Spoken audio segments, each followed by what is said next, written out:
What's up? It's Sunday, March 6th, 2022, and so we're transitioning into a part of the course that is more to the liking of our business slash economics majors in the university. Um, but you're going to find a lot of the information that now you are expert at will be very compelling with respect to a kind of a business perspective of the world. All right, so we'll jump right into it. I'm going to be doing the C2 preparation probably next week. All right, it's coming up on April 6th, the due date on that. Again, this is a business school related activity, so you're all going to become financial planners. All right, so let's go right into the weekly assignment. All right, I'm going to scroll right down here to there it is, the economic and social implications. Okay, just kind of a big review. We touched on a lot about the economic and social implications in these earlier weeks, especially when we did the global analysis, and then we went down and looked at, our country's individual issues. We talked about the non-communicable, okay, slow progressive disease of aging, not the infectious diseases, and just again the financial burden that these have. We looked at that individually with you, society as a whole, in terms of taking care of people that have this extended period of disease, progressive, chronic, non-communicable disease, and then we're also going to be touching bases now onto just the cost of living and whether or not people in our country are prepared. Okay, we're going to look at cross sections of all society. We're going to get you to start thinking about yourself too, about your economic preparation for a very long-lived life. Okay, we have spring break coming up right here, and we won't have anything going on that week. Alrighty, very cool. All right, so we're going to jump right into this. Okay, so this, the only thing we're actually do is to read a couple articles. We have this article right here, which is just really a great overview. And all of you should appreciate this. I know you don't have to be a business major to appreciate this. This is just kind of the world, okay? And then we get into some real life stories down here. And this is an NPR article looking at the compelling cases for individual people in terms of their retirement years and whether or not they are economically prepared, and whether or not they live well, or some of the sacrifices that people are having to live. And that's what this story is all about. We have the PDF file right down here. As always, please open up your readings quiz right here, okay? And then we'll get into some of the issues that people are going to be compelled with in terms of getting older and being competitive. And these are topics that are tapped into in this article right here. So we're going to go ahead and open up the article. It's a PDF file, all right? And here we are right here, all righty? So again, this is the economic social implications of an aging society. And again, the abstract gives you a pretty good overview of what's going on here. We had the Great Recession of 2008, and like they said, it kind of brought things into focus of how ill prepared a lot of countries were around the globe, us including the United States, and governments had to kind of turn around the lens upon themselves and look at the financial burden of providing the financial backing for everyday living in the form of pensions. And this all seemed like a great idea when people were living to age 60, 70 years of age, but now that people are going to be living more routinely to 80s and 90s, how do you finance these pension systems? And then also financing the socialized medicine aspect of getting older. And we have that in our country as well. It's called Medicare, okay? So after the age of 65, everybody goes on to Medicare. You can opt out if you are still working and have your own insurance, which is what I have decided to do because it gives me more flexibility in terms of the doctors that I want to seek out for myself and my family. Okay. Alrighty, so here it is in terms of the, we talk about in econ, we talk about the gross domestic product, okay, the GDP, and this is basically a spreadsheet. It is your spreadsheet balance in terms of money that you spend this versus money that you earn, okay, and we have a home GDP, so to speak, so we always have to make sure in our household that in terms of our expenditures, that we have adequate money to come in. If it's not balanced, then you start to run a deficit, okay? For us, that would mean we would have to go out and take out loans or something like that, okay, just to survive, which is, of course, something that we're not doing because we've planned ahead. But governments have this same compelling issue, okay? All right, so it goes around through the different areas of the world.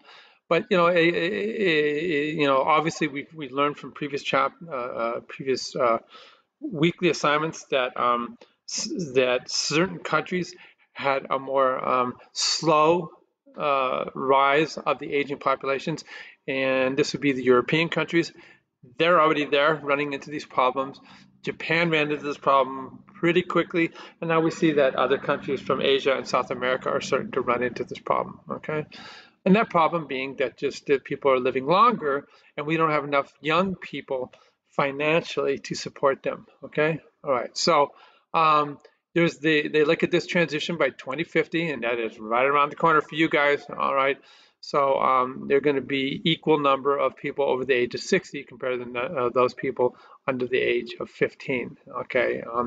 There'll be 2 billion in each of those age group demographics, which is pretty amazing, okay?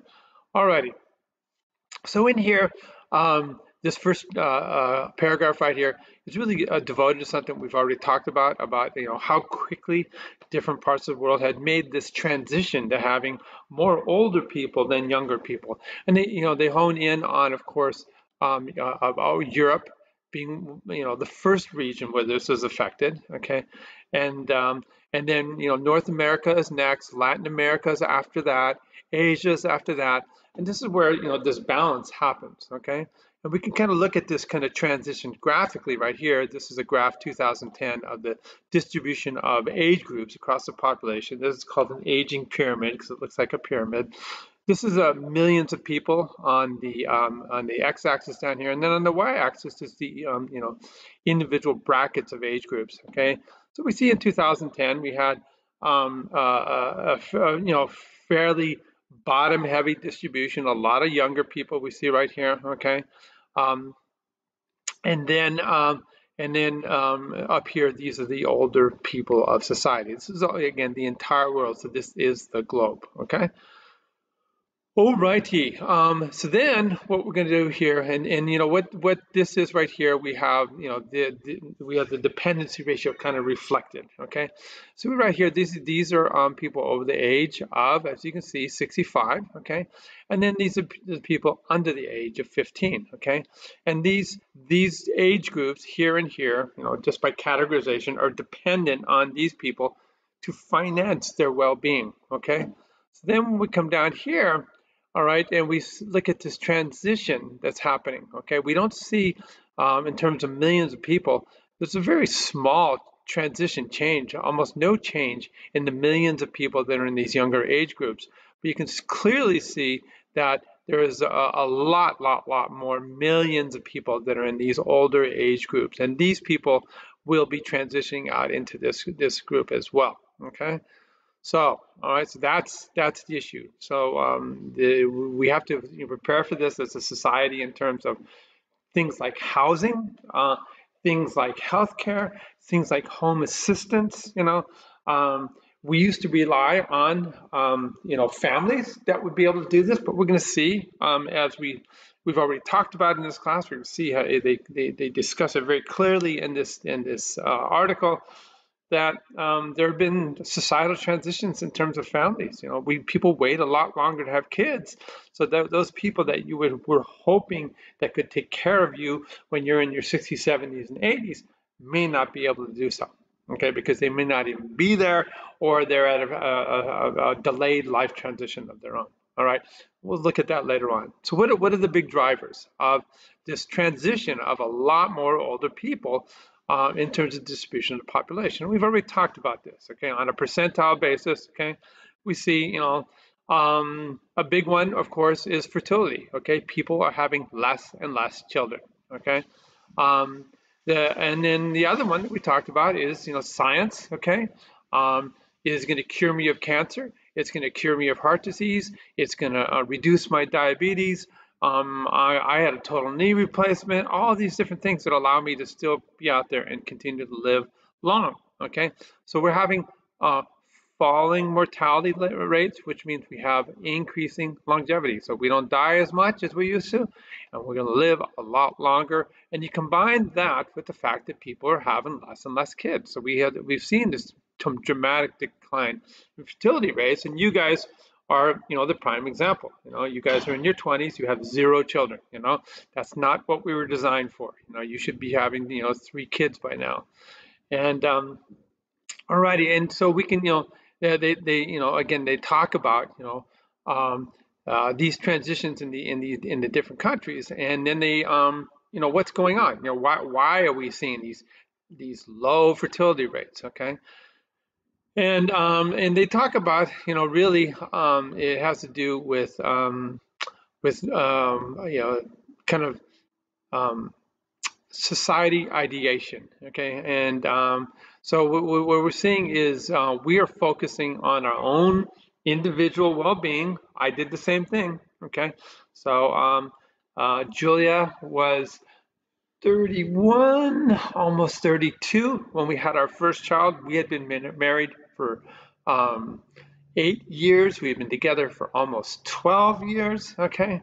And we had to get our act together. We didn't have any family money, so we decided we are going to get our act together financially. And so we had this individualized autonomy, the self-realization that our personal well-being would be better off to wait, and that way our kids would be better off because we would financially be able to handle better. It was a choice that we made, okay?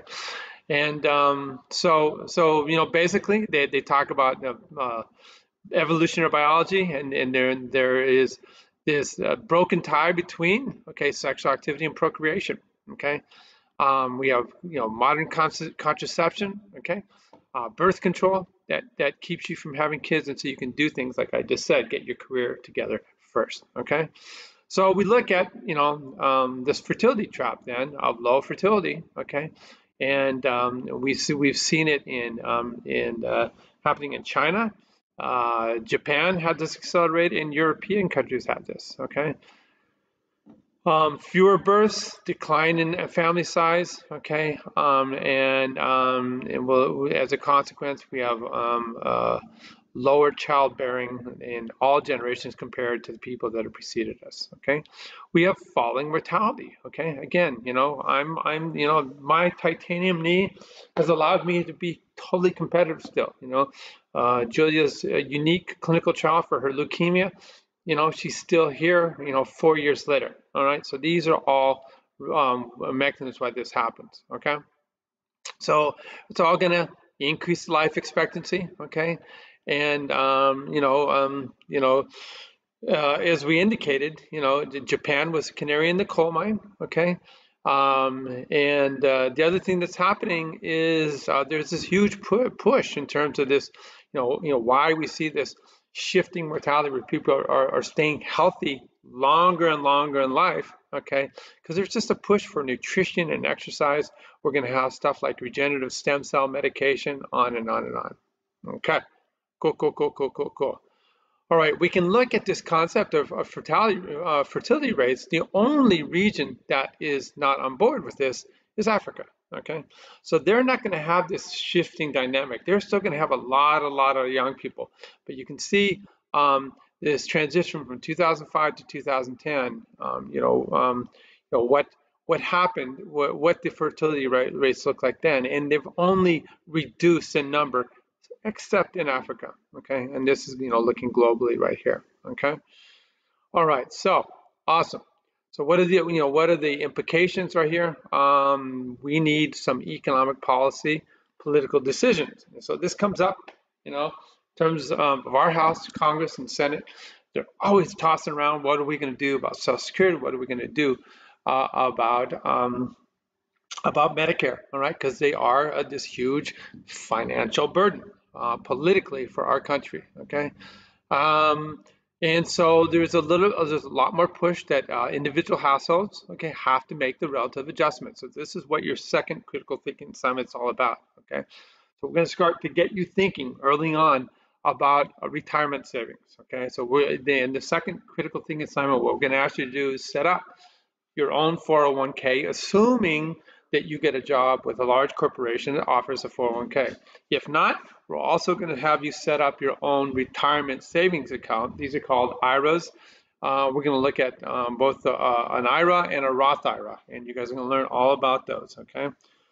And how important they are to ensure that when you're 60, 70, 80 years of age, that you are financially independent or not as dependent on the government, because you've you're prepared for the future. All right. So that's one thing. Okay. The other thing is we've got to do better training of older people. Okay. In terms of staying productive, we are shifting the official retirement age in terms of getting maximum Social Security. So the politics and government are saying, hey, we want you guys to work longer, so you got to stay competitive. So we got to learn how to do that. Okay, and excuse me, it's really dry. My nose wants to sneeze right now. Okay, alrighty. So this is interaction of these two issues, and this is kind of just redundant. Longevity, fertility. So we see right here, we have below replacement fertility, we have longevity. We saw last week how that really messes with our caregiving potential, okay? And then this is pretty redundant stuff you've already learned about, and then we get to what that does in terms of labor markets and economic concerns. Okay, so with this democratic deficit, okay, we don't have as many young people, older people that are retiring out. There's going to be a deficit in workers. Okay. And so what does that mean in terms of our country's economics? Okay, so we know that we all vary across our life course and how productive we can be. Okay, but what we have to think about is in general, okay, when we see a decline in younger population in our whole country, that's going to be perceived to as a reduction in economic activity. Okay, we're not as productive as we are as we get older. We don't have the freedom of time to do the 15-hour days when you get older. Okay, and the other thing is, so you're not as productive, okay, and you can also be a much larger economic burden, and that's what they're talking about here in this section, this chapter. Why would I be an economic burden? Well, I'm going to potentially have healthcare issues. I'm going to be tapping into Social Security and Medicare, all these different things. And by the way, we'll talk about it later. But the reality is, the analysis has been shown that over the age of 60. The average American over the age of 60 will spend, from 60 to the time they die, $300,000 out-of-pocket expenses in terms of healthcare. Right, so you have your Medicare insurance, but the additional cost out of pocket are $300,000. Okay, so that is just an individual economic burden. Okay, that doesn't even show you how much money has been paid out by you through tax dollars and Medicare. Okay, all righty. So when we look at this crisis, okay, in that, oh shoot, old people are not as productive, okay, it is this preconception, okay, as indicated right here, okay, that that we just don't have the ability, okay. Now there is the argument that with higher education skills and training, we can maintain high levels of productivity as a worker in spite of us getting older. Okay. So that's, that's certainly something where you can throw your weight, okay? If you're running a corporation, okay, make sure you keep your workers skilled, okay? Make sure you keep the training going, okay? This is a big kind of human resources initiative, okay? All righty. That being said, there is, when we do retire, concern that older people are going to be recipients of publicly funded pension systems. This is all of our government workers, okay? And then we also have Social Security, okay, that's being drawn out for, and we're going to be doing this for a long period of time, okay? And the other thing that's happened is we're going to be drawing down our savings, okay, constantly. So this is a concern, in terms of individual, society, and government, right? Okay, all right. So this kind of goes through again this looking at this economic and increased elderly dependency ratio, okay, as a function of many, many different countries. There's a large coalition of governments that participated in the economic cooperation and development study. It's a big, giant organization, and yeah, we're again looking at the progressive increase in people that are going to be dependent on the workers, and this decline in this one age group that is like the entry level worker. Okay, so it is a concern. Okay, so how do we address this demographic deficit? Okay, so one thing we got to increase childbearing. So how do we do that? Well, we have lots more attempts at reproduction. How's that sound? Well, maybe we'll stop using drugs that are going to keep us from getting pregnant. Okay, so why is it that people are using contraceptives? Okay, well, they don't want to get pregnant because it costs too much money. So what we talk about here is we need to, as a government, and this was brought up, okay, better child care, more maternity leave. So we need better policies that will foster fertility, basically, so you don't have to worry so much about it. Okay, so these policies would include affordable. Let's go back to the top of the page here. Okay, childcare, parental leave, tax incentives for having children, all these things. Okay, so we got to do a better job. Okay, if we continue to be economically spanked by too many older people that are getting out of the labor market, then we've got to look closely at immigration policies, and specifically, looking at immigration policies that will bring in sets of workers that are definitely needed within our society. Do we want more high-tech, highly skilled workers? Do we need more service level workers? It's all going to depend on the individual society, okay? But immigration definitely improves your competitiveness and productivity, okay?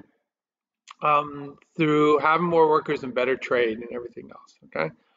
All righty. So in many advanced economies like ours, okay, we're seeing this rise in elderly dependency ratio, okay?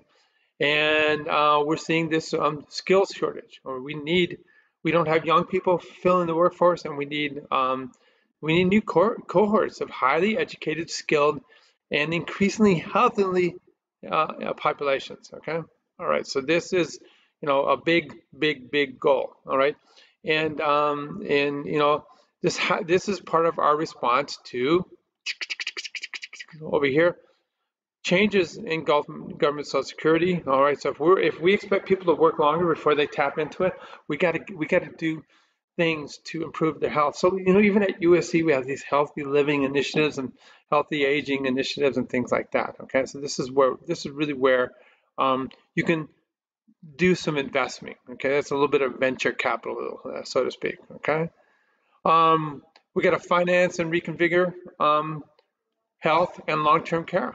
All right, so make it easier for us to be able to afford long-term care and long-term care insurance. It's a big deal, okay?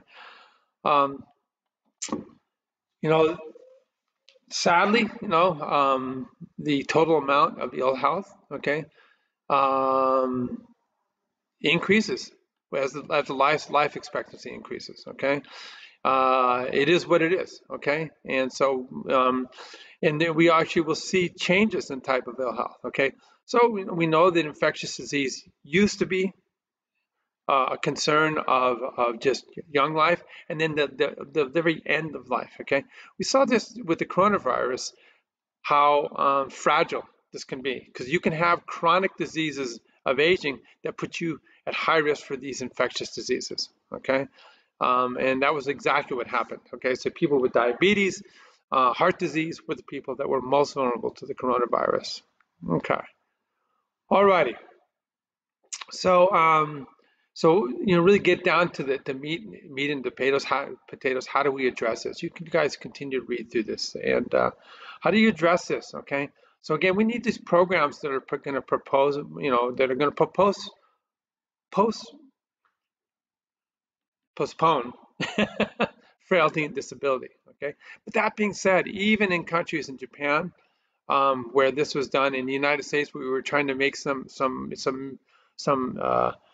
push there. What happens is, yes, we are living longer, and yes, the healthy life expectancy is getting longer. Okay, but that being said, there's still a period of really declining health. Okay, we're not going to have disability-free life expectancy.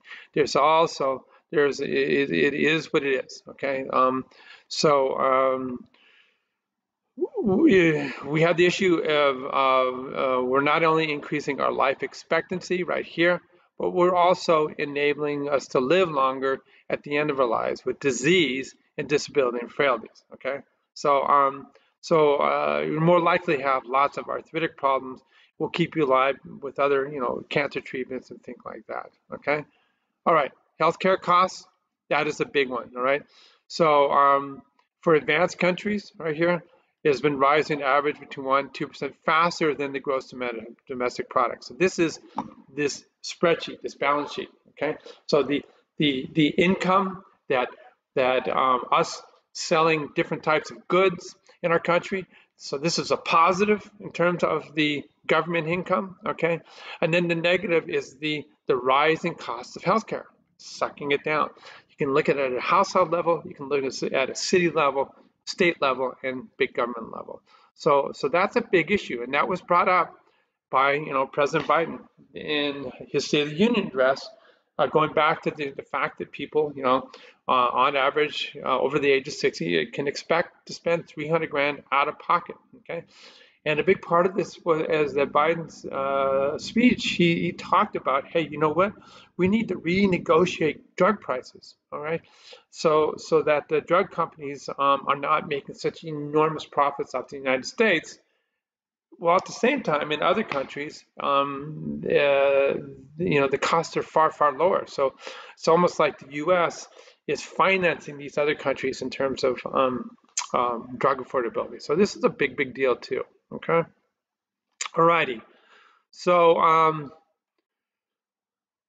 let's get down here. So the social change right here. Okay. A big thing that's happening, like I said, we have these changing in family structures. This goes back to the caregiving that we just did. Okay. We see people living longer. All right. So our roles in families is far different. Okay. It's taking longer for children to transition and, leave the house, to get married, to have kids, okay? And so this gap begins to emerge. And so suddenly, I'm 65 and I have 66. I have kids that are still in their, I have a son who's 20, So there's, there's more of a burden placed on him. And then if he has kids, you can see the problem right there, okay?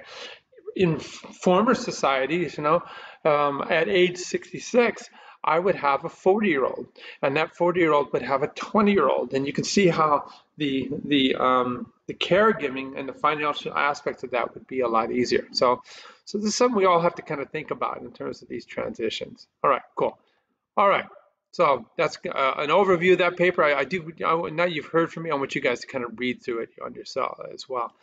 We'll see if the URL is working. This is, an example of it is working. Cool. Of some issues that are happening, for people as they get older, and it's just a couple of case studies. Okay.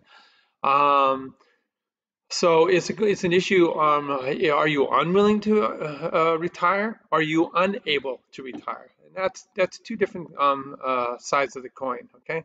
So this guy actually is from my hometown, Laguna Niguel here. Joe's 89. He has a good retirement income from his 401k. He wants to stay active, okay? He doesn't want to be a burden on society, so he also is taking on a very low-paying job with the local YMCA. Keeps him from getting diseased. It keeps him socially engaged, okay? And he's living a very, very good life, okay?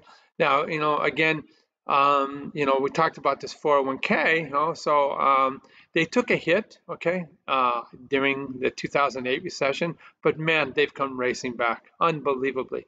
So we're going to go over that. And somebody like Joe, he's very, very lucky. He is able to finance a very cool lifestyle with a 401k, okay? All righty. Now, then we have a couple examples where people lost out, okay? So this is Kyle Cohen, okay? And Kylie, she's 65 years old. She did not have retirement income, okay? So she finds herself relying 100% at the age of 65 on Social Security and food stamps, all right? So she's no longer employed. She raised 2 children as a single divorced mother. And so it was a very, very difficult life for her, okay? And you go through her situation. So she lives in low-income housing, okay? She has completely lucked upon the Long Beach Senior Arts Colony right here, which at least reduces the burden for her. But even with that, even with living into this supportive housing, okay, low-income housing. 75% of her Social Security spent is a month is spent on rent. That leaves behind for Kylie only $245 a month for everything else, for food, cleaning, transportation. So it's a pretty difficult life. Absolutely. Okay. In the same facility, this is Kylie's neighbor, Veronica Bryant, and she finds herself, in a very, very similar situation. Low-income housing. Thank God that they have this. Okay, but they're, relying solely on Social Security is just it's not a good thing. Okay, and then we come in over here, and we get introduced to Carrie Eagles. Okay. She did well in life, okay? And she's sharing her well-being by throwing herself into volunteerism, and that's what this is all about right here. And that's a big plus that we have in terms of older Americans. All right, cool. All right, so do read through the quiz while you're doing that, okay? We actually want you then to come down here and look at this scenario of how your employment opportunities throughout life will guide your aging. Psychological aging, physiological aging, social well-being. Okay, so it's really, really difficult to lose your job. Okay, at any point in time, especially difficult when you are older and you don't have the skill sets that we've talked about. All right. All right, guys, that's it for this time. So have a good weekend. Sorry that the Trojans didn't win. Life comes at you hard. They'll come back next time. All right. Peace.